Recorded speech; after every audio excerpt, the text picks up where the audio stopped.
Well, hello everybody. It's Tim Shaw. We're here at the Black Cat Lounge. And again, where else would you want to be? Yeah, I know, you could be carousing, you could be out celebrating the early Christmas Yule season.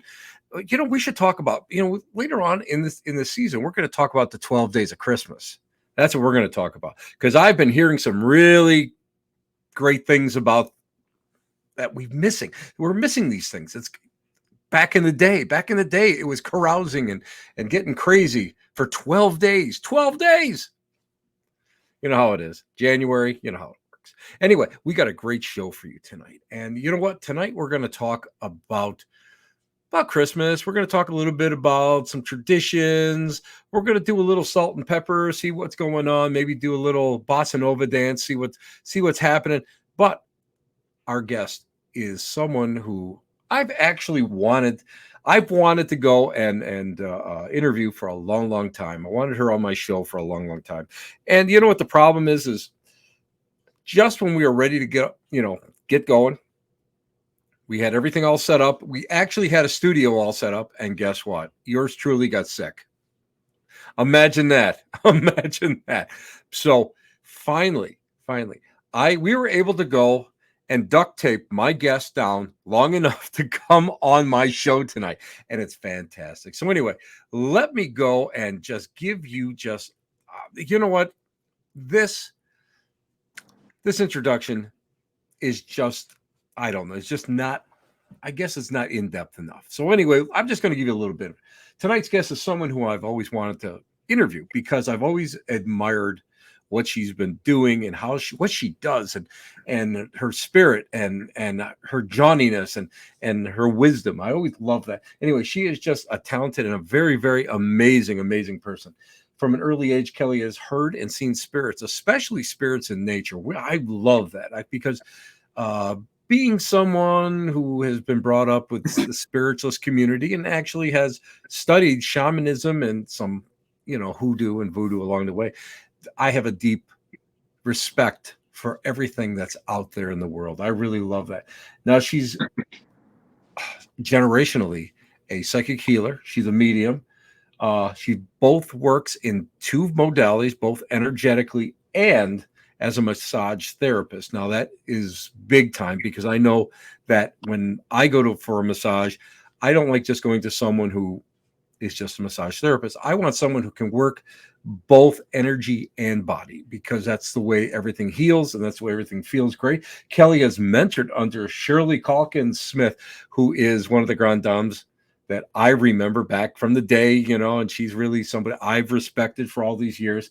Like myself, she's ordained in the priesthood of Melchizedek. Perhaps most importantly, something that I love and I stole off her website. She refuses to be defined by limitations and by setbacks. So guys, ladies and gentlemen, boys and girls, I would say children of all ages, but you know what? Maybe when Kelly and I both grow up, maybe we'll be adults someday. Anyway, I want to bring someone who I really admire, and I am so thrilled that she's on. Please welcome Kelly Wahl. Kelly, how are you, kiddo? I am very, very well. I am so happy that we have finally connected. Oh my God. How long has it been? It's got to be what? 5 years and years and years. Yes. And so many things where I'll remind myself, oh yeah, Tim and I, we go way back. And then I'm like, oh, but we've never actually physically met. We still haven't, but this is the next step. This is the next step. We're actually getting a chance to almost see each other. Mm-hmm. and as we, instead of trying to picture somebody's lips moving as they're typing, we can actually see them for a change. The wonders of technology. Now, if I can only understand technology. Right. It's a blessing and a curse. Technology making our lives easier. Yeah, when it works. When it works. Right. Hey, you know what, kid? I wanted to go and ask you, I am fascinated by people's backstories. Totally fascinated. I'm one of these people that, I don't care if you're well known. Like yourself, well known, or it's just you're somebody that has dropped on and maybe have written your very first book and that sort of thing. what what got you interested in healing? Generationally, I can understand that, but I know even myself, having been brought up in Lilydale, and no, I shouldn't say brought up there, having spent so much time in my youth in Lilydale, uh, and having it stick and seeing things and witnessing things, I've always like admired people who have started as a young person like yourself. So what was it that really kind of brought you into the fold, into the, I'll just even make it easier, the metaphysical fold? How's that? That's the easiest way I can bring that in. Well, growing up, I just always would talk to the wind, and I would play with the wind, and I had all of these imaginary friends. And my parents were totally okay with, oh, she's just off playing. And they would hear me talking, having full conversations, actually playing games, etc. And no one else would be in the room. And it was later when I talked to people that I grew up with, like my sister or my girlfriend Stacy Schwab, where they reminded me of moments where I would be on the playground and we're making boondoggles or whatever. And I'm talking, and my girlfriend would say, "Who are you talking to?" And I look at her just so innocently and say, "Well, my angels. Don't you talk to yours?" And she remembers like kind of laughing and going, "No." And I said to her, "Well, they're all around you. They want to talk to you. Just go ahead and talk to them." And it took me back to that time where I really, it's that clear cognizance, it's that knowing that they're there. So then growing up, kind of being the weird kid, um, it's like you don't know that you're weird unless someone tells you you are. And when I was ordained with the Order of Melchizedek in the book by Daniel Chesbrough, there's a chapter outlining that, where we don't put these things on ourselves, because as children we have no ego, and then we grow up and we turn into adolescents and we always feel scrutinized, judged, and criticized. So my family was very much, and it wasn't my immediate family, like my father and my mother, that were practicing healers or readers or seers or whatever you want to say.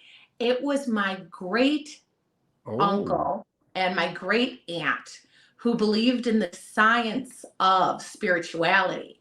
So they're the ones who really, imbibed Lilydale and the science of it. Edgar Casey, Abraham Hicks, numerology, palmistry, tea leaves, etc. And I was introduced to Lilydale, I think when I was like 13 or 14. And then on my mother's side, my great great grandmother was your typical um, seer, is what they would call her. And she'd wear the babushka, she did a little to calm the voices. But it was funny also because she wouldn't see anyone unless there was an exchange.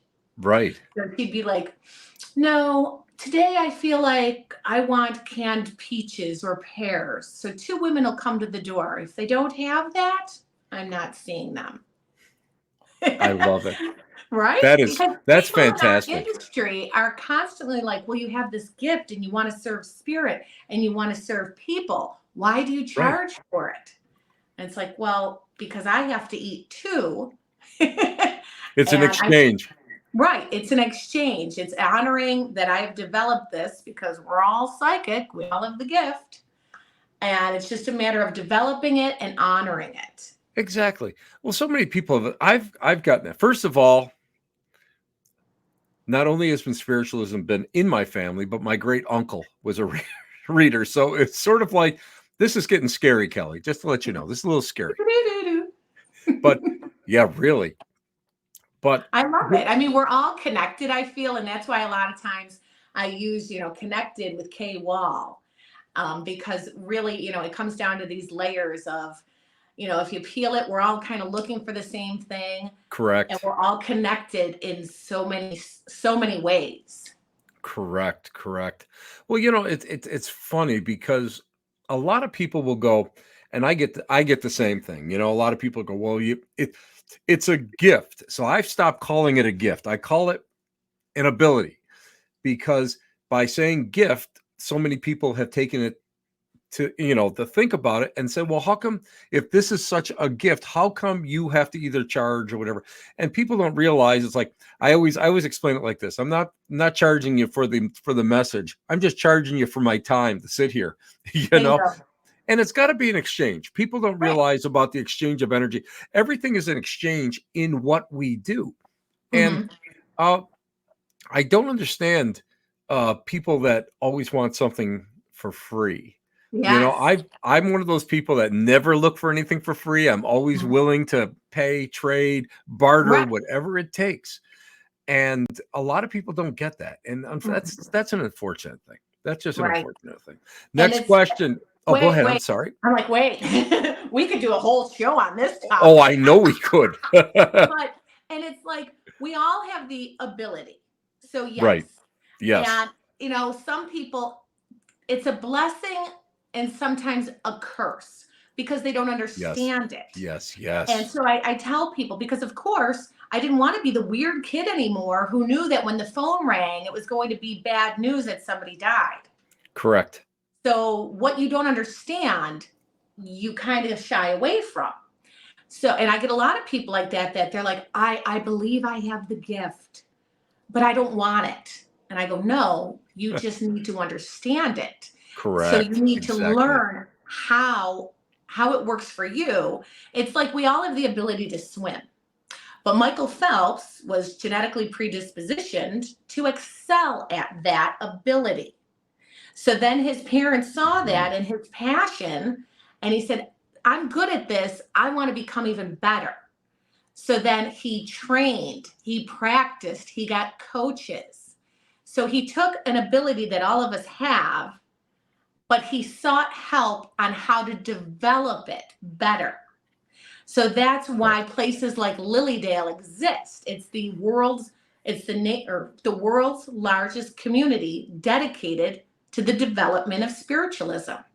So the fact that we go and we say, I have this gift, and I know that this is my soul's purpose is to help others with these gifts or Hmm. abilities. Therefore, I'm going to devote my time and energy and money into learning how to develop it the best I can to help even more people, but to help me in my everyday life. Trust in it, understand it, and use it to serve.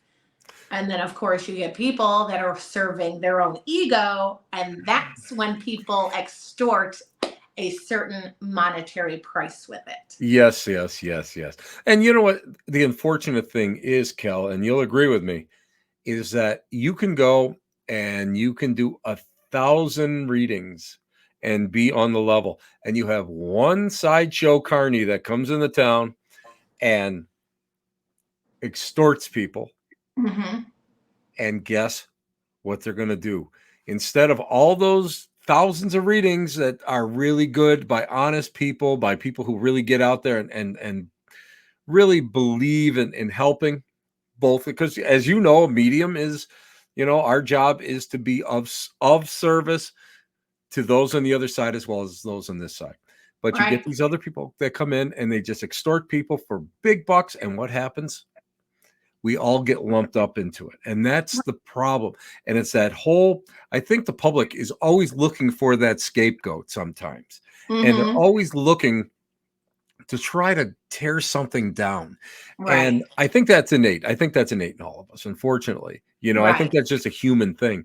But it's just such a shame that we have to live like that. And Mhm. well, it's one of those. You know what? What's nice is that we do have here in Western New York, we have a great community of Mhm. really people that, yeah, everybody's got drama. Bowling leagues, church Right. organizations, It's everybody's got any drama. profession you have, Exactly, it happens exactly. everywhere.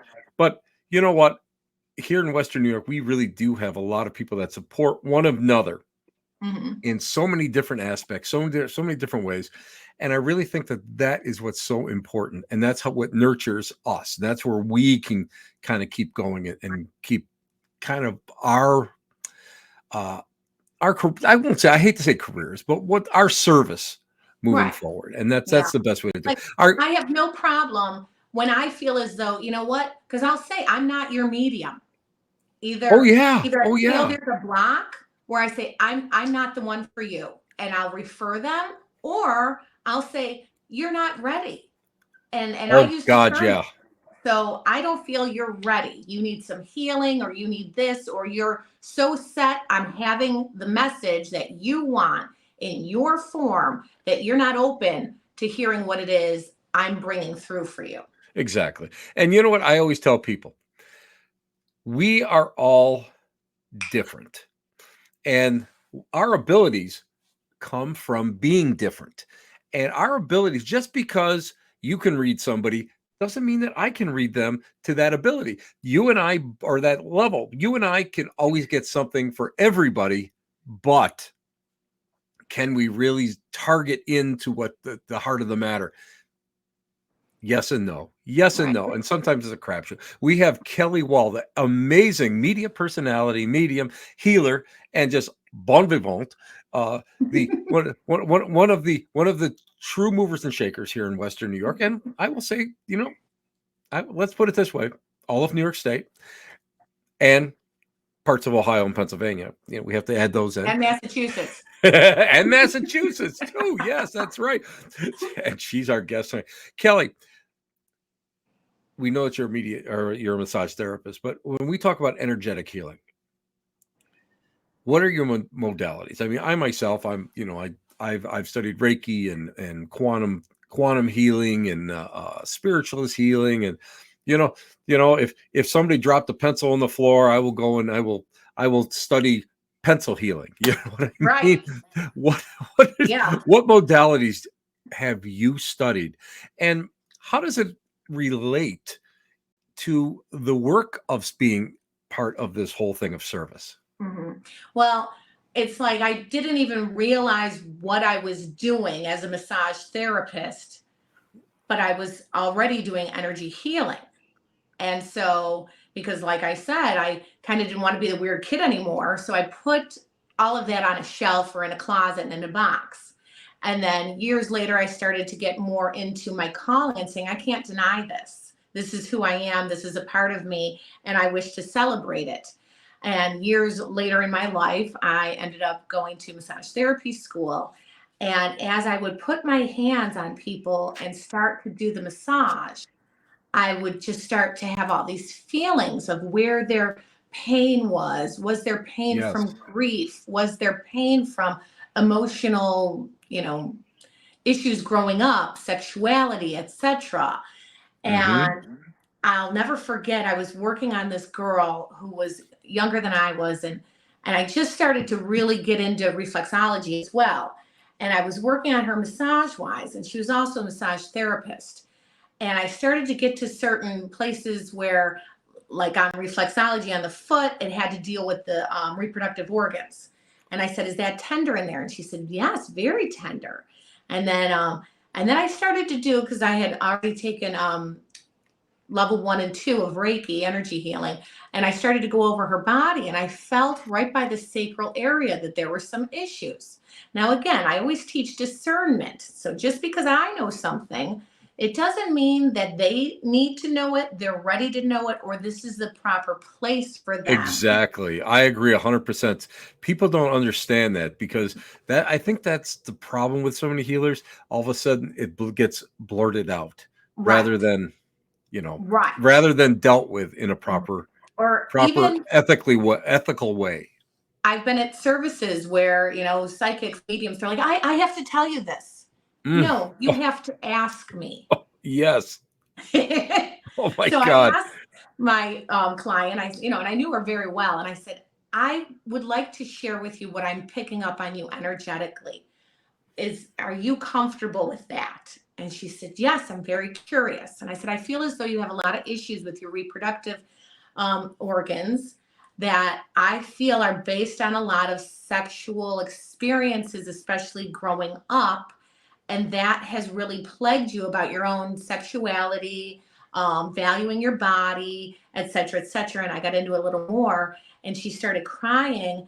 And of course, I said, I don't mean to upset you. And she said, no, I've been to therapy. It's really, I'm at a point where my husband and I are going to separate because when she was young, she was raised in South Africa, and she was repeatedly gang raped from age Oh, 13 to 15. And that has always plagued her, but she's never released it. She's never, taken it in that, yes, this happened to you, but it wasn't warranted. And then we get into the, why do bad things happen to good people? Read The Order of Melchizedek by Dan Chesbrough. exactly. That book Exactly. changed my whole opinion on that. Dan is a Free great guy. will. Dan is a great And guy. I don't even know how many years ago I was ordained. So I mean, that's how long ago it was. Yeah, he's a genius. I'm sorry if nobody agrees with me, but I feel that he's a true genius. I do too. And what I got out of that book, and I'm dyslexic, I'm a terrible reader. And Oh my God, you're as bad as me. Oh, no wonder we get along. The whole thing on free will, really, that's what did it. So it was then that I started to realize that this hands-on healing. So I did, your Reiki classes. I'm very fortunate for what I learned, but it just didn't fully resonate with me. I didn't want to learn about the symbols and everything. So then in Lilydale, I became quite active in the community there. I was on the board for the Church of Living Spirit, the largest church there. Right. I was a healer, and I gave messages, etc. And I really, so then I started to take on hands-on healing. Barbara Sandstone and the other gentleman who I cannot remember his name. No. Tom. Yes. And his last name starts with a C. Right. I always say Crowley, but that's not his last name. Right. But Tom, yeah. Yeah. Tom, yes. Oh, great. Tom Ruggieri? Something like that. Something like that. One of the Toms in Lilydale. There's only 6 of them, so we're good. But then I really started to go back to my elemental kind of like, when I would talk to the wind, I started to get back to that. And when I was being tested through Lisa Williams' School of Certification for my, are you psychic? Are you medium? Let's test you. Okay, so I do that, and we've all done that. We've all gone through stuff like that. Right, it's kind of like, all right, fine. You want my certificate? All mine are in a folder in my filing cabinet. Right, yeah. What are they doing? But there's always something to learn. So then, I always had an issue with people saying I was a witch, and I never liked that. And I remember I was facilitating a wedding. And the bride's mother kept saying, "Oh, Kelly's a witch. Kelly's a witch. Oh, Kelly's a witch." And I'm like, I don't want to be a witch. And so then I got my, and I go, "Call me witch one more time." And I'm not doing this wedding. But then in that course where I got certified, the woman stopped me and she said, "Kelly, you have to take that away. You're an elemental witch." Exactly. And I looked at her and I went, "Exactly. I do feel stronger in nature." And she goes, "You're a wind witch." And I went, "Oh." And one of my favorite books growing up was What the Wind Told. I can't tell you who wrote it, but it was all these short stories of how this girl who was sick in bed would talk to the wind about what was going on outside. And when I was 7 or 8 years old, I had a severe issue with my kidneys, and I was in the hospital for so many days that, I got held back in school and everything. And so that book really resonated with me because I talked to the wind, and here I was, some sick little girl in bed, and the wind would keep me company. See, so people don't realize vernaculars. See, people don't realize. I mean, I knew the late Ray Buckland pretty well, and I got a chance to meet some Oberlin Zell and a few of the, I will just say a few of the heavyweights I got a chance to meet over the years. And I mean, it was amazing that everybody only went and they become myopic. They put on blinders when they talk about that. They talk about witchcraft and all that. And there are just so many types and so many different venues and so many different traditions within all of these, that fall under the heading of witchcraft, that people don't understand that. And when I get called, well, I get called a witch all the time anyway. You know, Right. my darling, my little sister Marla out of California goes, "Oh yeah, you finally jumped out of the broom closet," you know, and it's like, it's like, it's one of those things, I'm no, I'm a spiritualist. I'm a spiritualist, Right, please. right. Now it's like, call me whatever you want. It doesn't bother Right. me. So I hang out with voodoo people. I love those people. I love Mhm. my friends up in Canada that we do ceremony. But people don't get that. People, it's all semantics. It's all semantics. It's like Right. I used to hang out with a couple of these exorcists, right? I've done work with them and learned from them. And it was like, we get in these stupid conversations where it's like, well, I don't believe in angels and demons. Well, wait a minute. What is this? What is it? And they'd look at me, go, it's just a name. It's Right. just a name. It's a different type. Understand that, you just got a different Or way of looking at things. growing up Catholic, and then you tell people, "Oh, I'm a spiritualist. I go to Lilydale. I'm a psychic. I'm a medium." Oh, be careful what you tap into. And I go, "Well, I believe that God is all there is, and God is good. Exactly. Therefore, anything with and through God can only be of good." Now, why is it okay that I can ask St. Anthony to help me find my glasses or my car keys, but I can't talk to my Aunt George and ask her for a little help? It's a control thing. It all works within the Right. organization in Right. order to And that's control a the whole different masses. show. Yeah, well, but I mean that's exactly what it is. And as people warning, I love when you said people warning you. I've got like 86 Ouija boards just on the other side here, just packed away, and I've got voodoo dolls in my collection and stuff. So you want to talk about something that might be a little bit different? You Right. never know. You never Yeah. know. What Hey, we our don't guest. understand, we're afraid of. That's exactly it. That's exactly it. Our guest tonight is the fabulous Kelly Wahl, and time just keeps already blowing by. I I can't believe know. already how quick it is. Hey, by the way, I'm so happy to see you. I was afraid that Krampus was going to go and stuff you in his bag and take you away yesterday. I was kind of afraid of that. I thought, well, I wasn't going to have, I wasn't going to have a guest today, and you're Yeah. here. So, and I'm hoping that St. Nicholas, because today's St. Nicholas Day, I'm Right. hoping that because you were so good, you are, Always. yes, you are Kelly Angelic Wall, and that you found some sweets and some good things in your stocking and your shoes today. So I'm hoping that that's the way it is. But yeah, it's so funny when we start talking. We're in the Christmas season now. Mhm. Now, wait, isn't Krampus from German folklore? Actually, it's Austrian. Ah, He's well, actually Austrian, Austrian. German. Well, they're across the mountains. That's the only difference. They're across the Right. mountains, and Krampus night is where he's the opposite of Saint Nicholas, Hmm. because Krampus, of course, would come and steal all the little bad children, stuff them into a sack. And there are a couple statues that I've actually seen where he's eating children, Hmm. Right. which is Yes. now, if they were created today, it would be the Yes. the the artist would probably be in jail. But Right. since these are classics in the 1800s, early And 1900s, of course, it's a little different. But now in but Iceland, they have the big black cat. cat, yes, I love yes. that. And they And have a huge statue of the black cat in the middle of Reykjavik, the capital of Iceland, and it's really interesting. And how that's why children ask for. That's why you get something about like old where you get new socks and gloves and everything as well yes, to stay warm. yes. I So I love it. It's so funny because I mean, I'm I'm a tad older than you. only a Like, wee bit. no, yeah, more than a wee bit. I would say a tall boy liquid death sparkling water bit. That's how much further we are.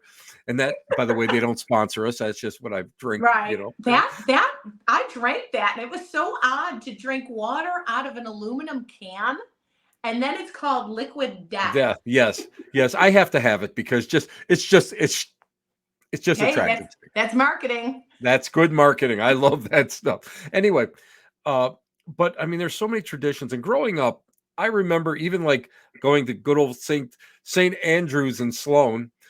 And I lived in Sloan for 20 years. are you kidding me? I grew up in Sloan on Francis Street. Atlantic. Oh, right. Actually, you're on the you were in the other side. You're on Right. the other side of Sloan. Yeah. So, oh my God, this is getting even scarier. Every time the more we talk, the more we have Watch, we'll be similarities. related by the end of the show. We just might. My grandfather was married 7 times and never got divorced from anybody. So, Wow. just to let you know, I think he had a friend that used to dress up as a minister. I think that was his MO, but I mean, these things happen. Listen, it was the Depression. Okay. We'll leave it at that. He I was blame finding everything ways on to not be disco. depressed. Yes, it was the Depression, but it's just so but this is syncretic. I mean, that's a riot.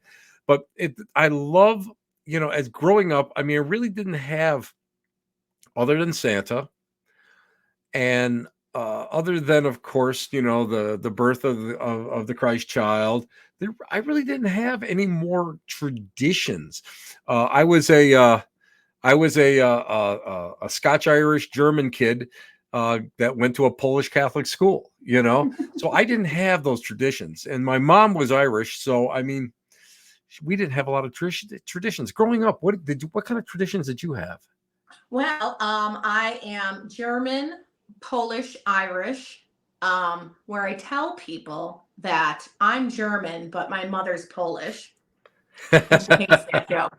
But because my father's side of the family was extremely German, I look just like him. I take very much after his heritage.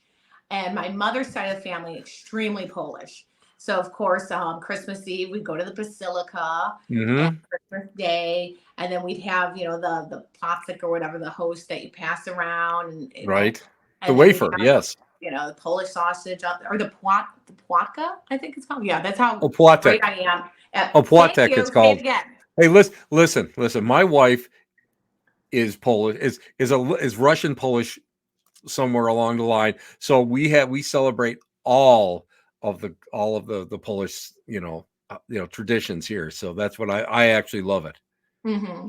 And but as a child, I loved reading, and I would rehearse this for weeks. And we had a fireplace with a beautiful mantle on top, and then this really cool glass light fixture that my father actually kind of made, and I would rehearse constantly. Later in life, of course, I went to UB for dance and theater.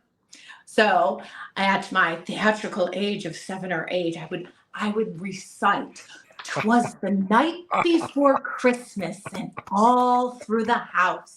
And I would practice that and practice it. So Christmas Eve, we would come home and I'd get the book out, and my sister, who's 3.5 years older than I am, she would go, "You're such a dork." And I'm like, "I don't care. I love this. 'Twas the night before Christmas." So even though, my dyslexia and everything else, I really loved reading because they take you on such passages and Right. stories. And you can Yes. also, creatively, adapt them into your own version, or you can create how the characters look and everything. So I was really thinking, last week when we were talking about getting on the show, I started to think about the holiday season, and I was kind of having the holiday blues. And we all kind of go through our own traditions and everything, but I was thinking about all the people who have put up their Christmas tree right after Halloween this year. And I'm like, "No, no, you can't do anything until after Thanksgiving." That And a I was, girl. That a yeah, girl. you can go and put the lights outside on the house, but don't you dare light them until after Thanksgiving. My So wife I will drive. started, My wife drives by and goes, "Turn those lights off. Turn those lights good off." woman. And I That's just, but then I fantastic. started to think about how we've all needed something to believe in. And Hmm. Christmas really is, or can be, or should be, a magical time, no matter what denomination you are or anything else. And so I started to feel a little bah humbug. And then I started to think about, all of the things that change every year.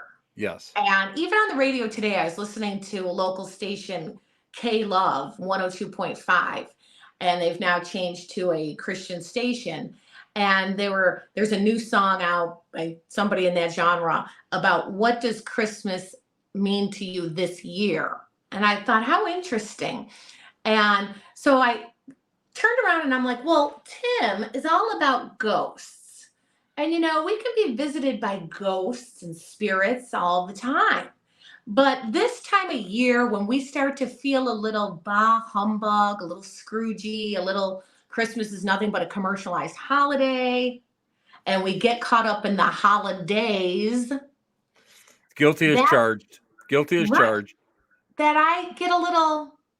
So I started to think about A Christmas Carol Yes. and how we're visited by these ghosts.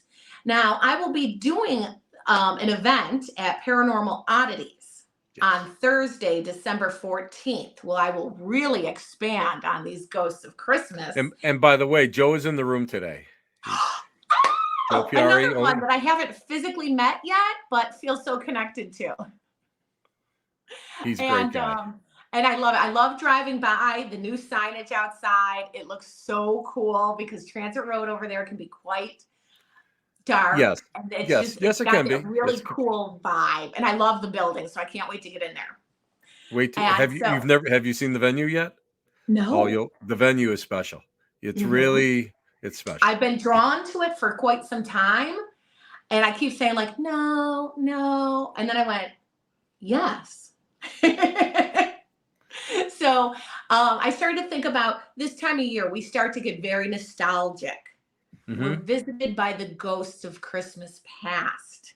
And it's kind of like that letting go of traditions. Oh, wow, we used to have 25 people come over on Christmas Eve. Now we have 6. We start to think about, well, now we don't get a ham and a turkey and pull a sausage. We downsize. We start to look at the empty chairs around the table. Right. We start to look at, hopefully, if you have, new generations coming on board, how, we cater to them and how it's just so much different. I remember my niece when she was like 1 year old. I didn't know what to get her. I don't know what to get a 1-year-old. So I got her a box full of Christmas peanuts, the packaging peanuts. And I put some videos or DVDs in there. But her and I played with those peanuts for hours. And it's like about bringing back those moments and those memories from the past and really not looking at them with such, that bittersweet kind of sorrow of what's changed, but remembering and how blessed we are for have ever experiencing them. Exactly. See, too many people, what I have experienced over the years is that too many people, when they start to go within themselves and they start to do they call it the shadow work and everything, right, where they get melancholy and they long for the past. And the one thing that I can always say is that I'll get melancholy over the remembrance of it, but I won't get melancholy enough for it to really affect me, because I'm a person that believes in living now and living in the future. I can't do anything about that past. So you know what? You have to accept it. You have to accept those memories and be thankful for those memories. Right. And too many people don't get that. Too many people, they seem to wallow in it, Yes. And the best example I can give is it's that, the Bruce Springsteen sings it about, glory days, Right. Glory days. I hope I'm not one of these guys that, we get together and all these people can talk about is the glory days. I don't even get together with guys I work with because it's like that was a chapter that I closed. Right. I'm thankful I did it. Now it's time to go on. I can remember and giggle about it, but I don't want to go and dwell on it. The future is what we're looking for. 1 year. Now, I have a history with Bruce Springsteen. As a massage therapist, I've massaged him. No, wait a minute. Put your hands up. Put your hands up like this. Wait a minute. Hand to God. Okay. And you know what? I just touched the hands that touched Bruce Springsteen's back. Okay, good. One time he actually asked to see my hands, and it was like the 3rd time I was massaging him. And I was all nervous. And I'm like, what, did he think I had cameras in him or something? So I go, here you go, Mr. Springsteen. And he goes, these hands. And he started massaging my hands. And he goes, these hands are God's hands. These hands are healing hands. These Wow. hands need loving too. And he kissed them. Oh, Yeah. oh, And so the Christmas after my father passed, and it was my uncle had passed on November of, oh God, I'm drawing a blank here, but it doesn't matter. So he had passed in November. Then the following December, oh no, anyways, then my father got sick and we didn't know what was wrong with him. And on December 6th, I took my dad to Cleveland Clinic. And within 24 hours, they diagnosed him with a disease that affects 1 out of 1 million people. There is no treatment, there is no cure. Brought him home on December 9th, saw him rapidly decrease. He lost the ability to speak. Then he lost the ability to really kind of swallow and move, very rigidity. It's called Crutchfield-Jacobs disease, and it's a combination of Parkinson's, Alzheimer's, dementia, and ALS all together. So your body is your tomb because you are aware of what's going on most of the time, yes. and you can't communicate. And here we are, Christmas time, and the doctor said, enjoy this Christmas. And so, and then he passed on January 1st, 1/1. Oh, Well, I'm really into numerology. So when people see 11/11 or 1/1, 1/1/1, it's awakening. It's a new chapter. It's a new cycle. So to me, that was like the awakening of this is a new cycle, that when your hero dies, everything that they stood for must live on through you. mm-hmm. And so Christmas time is a very difficult time, especially for my mother, because, and I always say, anger is hurt's bodyguard. Because if you think about when you're so angry, if you peel the layers, it's really Mm-hmm. because you're so hurt. Exactly. And I so, agree. I agree 100%. and sometimes we do this dance of grief and love, because grief is love that has nowhere to go. It's a hole in our heart. But we feel as though if we fill that, or if we heal it or close it, then it shows that we don't love them as much anymore because we're not hurting. It's this weird thing we do as humans. Exactly. And you know what? I believe it's innate in all of us because that anger that we feel, it's so easy to stay within that whole anger syndrome rather than to heal. It's the same thing with forgiveness. It's far easier to hate and be angry than it is to forgive. And why is that? Because we've become so accustomed as a society. We're taught as a society to always never let the opponent up, always Right? beat them down, Yeah. never It's a go. weakness. It is. It is. Mhm. And it's so hard for all of us to actually reprogram our brains in order to go and look at things in a different way so that we're not, we Stuck. can heal not just us, but other people. By Right. healing, I mean forgiving. And Right. people don't realize that. And also as mediums, the two of us as mediums, the one thing that I have found in working negative cases, bad cases, is that forgiveness, for whatever reason, because I've run the gauntlet and the gambit of fight against the evilness, do this, do that, never give up, bargain, simple forgiveness. By Mhm. forgiveness, you begin to understand. People begin to understand. All of a sudden, this parasitical, whatever it is, negative, starts to lessen and Mhm. lessen and lessen. So you're healing yourself. You're actually healing even someone on the other side, which is our job too. Right. People don't Right. realize.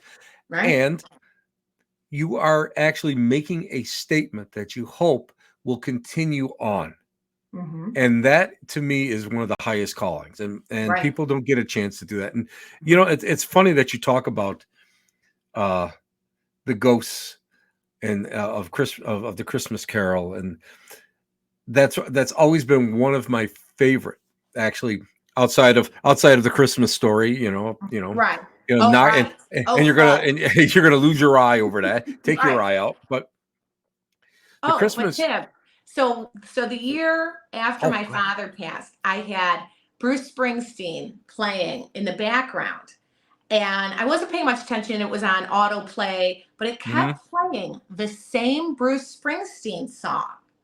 And I would catch it as I Really? was talking to somebody, and I'm going, wow, this is like the fourth, and it was different versions though.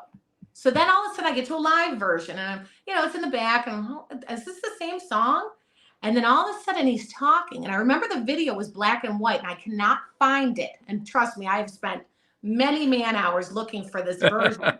But he talks about the the ghosts of Christmas past. And I went, that's what got me. And I went, did you just hear that? The person I was talking to, and they're like, yeah. Yes. And that's how the messages come through on an energetic level. There's no way I programmed this. The fact that I can't find it though, I needed it then. So yeah, People don't. but the People Bruce miss that. Springsteen thing is just uncanny. Well, first of all, I'm blown away that Anyway, because I always thought you were pretty awesome. Now you're just like triple amazing. That's the way it works. But uh, people often miss the signs, Hmm. and one of the biggest signs that I ever had, is my dad passed away at 65. So he had a bad heart attack. He was retired out of disability about 42, 43, and when he passed away, every year for years and years and years, a pigeon would come to a feeder, which was outside of our old house, and look in the window. Had the bluest eyes. Always had the bluest eyes. That was my father, had the bluest eyes you could ever imagine. And that, and people just and would just sit there and look in the window. And that's where the dining room table was, and would sit there and just watch. And I always think that, how many people would miss that Yep. sign? Hmm. When my Yep. wife's aunt was still alive, uh, someone would come and ring the doorbell every Christmas Eve. Hmm. These are small signs. No, Right. actually, these are large signs. They And are. but sometimes the small signs people just miss because Because they're we're. waiting for the unicorn. They're Oh waiting my for the God, yeah. shiny light to say, Yes. it's me. Like Yes. my Yes. father, you're gonna love this one. When he couldn't talk anymore, he started to whistle, and he loved birds. So the one day my mom goes in the room, and there he is, and he's, I can't do it, but, and my mother goes, oh, because she was just so excited that he was making noise, that he was trying to show that he can communicate. Yes. And now his name was Gary Jay, and he loved birds, and he had great blue eyes. And my mother would say, "Is that Gary Blue Jay? Is that Gary Blue Jay whistling?" And so, of course, what do I see when I need it? The Blue Jay, who Hmm. gets a bad rap for that nasty call, but yet mates for life, comes back to the same nest and Yes. area Yes. to lay their eggs and everything. So not so nasty. No, and I think so many of our traditions become a little bit too commercial, and what we should be doing is concentrating on these small nuances of our own experience when it comes to working with the ghosts of Christmas past and our lives past. Mhm. And that's something that I've always felt was more important than the commercialization of Right. of this holiday season. Mhm. Kid, we are running out of time already. I I can't. know. Oh But I my want to God. leave everybody with the tradition that my family now takes on, because Yes, I yes, lost yes, yes. my aunt several years ago, then my uncle, my father, and my grandfather, all within 13 months of one another. And so, you know how they have that empty chair thing? Yes. the prayer and everything. Well, we now have a spiraling tea light holder, and we put a votive on for everyone in spirit. And as we get ready to eat our meal, we say our prayer and we thank them for joining us still, even though it's in another Hmm. form. And then we light the candle because it's all about coming back to the light. And I want to Exactly. mention I have a solstice event that is happening. That's So exactly. in the This is middle what's of the important. in the middle I of the holidays, on the 21st, we we celebrate winter solstice. It's the longest night or the darkest, but it's the recalling that we are now going towards the light. Even yes. though we're in Western New York and it seems dark for the next 6 months. So I take all these evergreen trimmings and I lay them in a spiral, a labyrinth, if you will. And in the middle, I have a candle to represent source. And everybody gets their own candle. And we all take our journey into the spiral, reflecting on those things that we may recall in the dark, because that's when we're emotional, because the moon is out. And then we get to source. And no matter how many candles are lit from source, source never depletes or fades or flickers, but continues to light the way Yes. for Yes. others. And as we make our way out of the spiral, I encourage people, put your candle down and help light the way for others, for we're all walking each other home. And then we do hands-on healing and then do a message exchange. And it's about really just unplugging from the chaos of the holidays. You don't need to make your cookies that night. You need to take an hour and a half out of your night and reflect on a solemn time of the reason of the season, the stillness of winter, and fellowship. So I like that. That's happening on Thursday, December 21st, 7 p.m. at the Belvedere apartment complex. They have a beautiful community room on Harrisville Road near Worley in Genesee. These will all be listed on my socials and my website. And how could they get a hold of you, Miss Kelly? Miss Kelly, Well, I am so sorry because wait a minute. I forgot to go and showcase your right. website. You must forgive me for that because I got so caught up talking to you that I forgot to run it. But here's your website, just so everybody So sees it's it. K Wahl, Wahl, Healing Arts. So go ahead, check out the Facebook, Instagram, all of that, or plug it in, K Wahl, healingarts.org. It's fantastic. Miss Kelly, I got to tell you what. This has been an illuminating evening. I love Absolutely. that word. It's illuminating. You know what I do too, because you know what, so many other people describe things in common terms, but illuminating is so deep. It's so it's not bright, but it's enlightening. And if something is illuminated, that means it has a shine from within. And Bingo. you my dear, you are illuminating. You are truly illuminating. Stick around, kiddo. I want to thank you properly off the air. And really, this has been one of the quickest hours that I have spent in a very, very long time. And I enjoyed every minute of it. So Kelly, thank you so much. And I'll see you just in a few minutes. Thank you, Tim. Keep on keeping on. You've got no choice. If I Right. stop, listen, if I stop, you'll be pushing me. So that's the way it Yes, I works. will.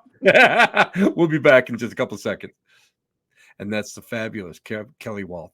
Kelly is she's one of these enlightening people, one of these people that is just a person who can be inspiring. And what she does, and she leads by example. And I really love the fact that you can knock her down and she gets back up and she works harder and she shares. And that is something that we all should be doing. That's something a little bit. Well, you guys know that I've been trying to push some of you guys out there, would show up and do this and be a better person. Kelly Wahl is one of those people that do that. So, guys, remember, we're getting close to the holiday season. Don't worry about the craziness. If you haven't bought everything by now, don't worry about it. You should be enough. And those you love should be enough as a gift for each and every one of you. Guys, this is Tim Shaw. You've been listening to here to the Black Cat Lounge. Where else? Where the elite meet next to the dumpster transfer station. That's exactly it. Ciao, babies. Till next week. Take care. And again, you humble me by hanging out with me. Bye-bye.